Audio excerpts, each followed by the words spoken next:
Hi, welcome to this tutorial. Today we are going to talk about one special type that's most commonly used in C++, and that is the compound type. One of the compound types used in C++ is the string. And string here is what?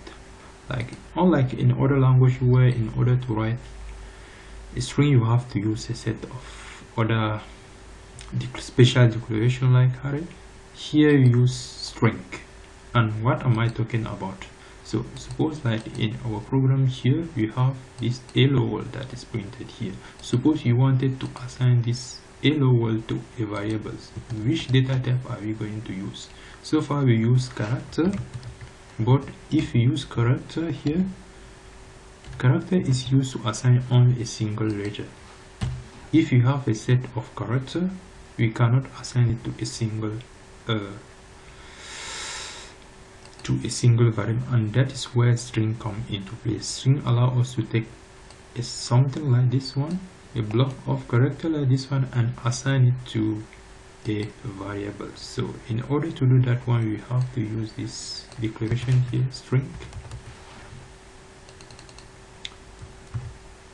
We have to use string declaration, string like name here, and then we assign it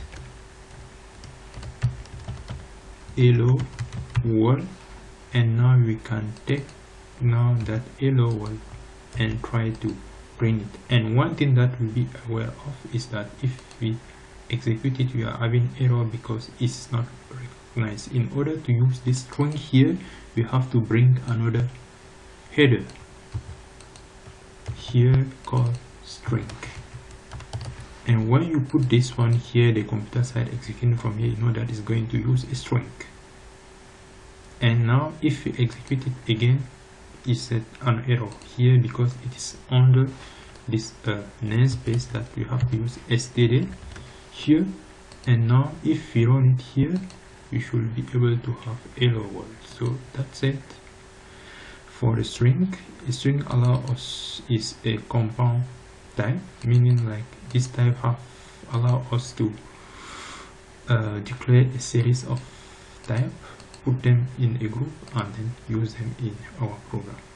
Ciao.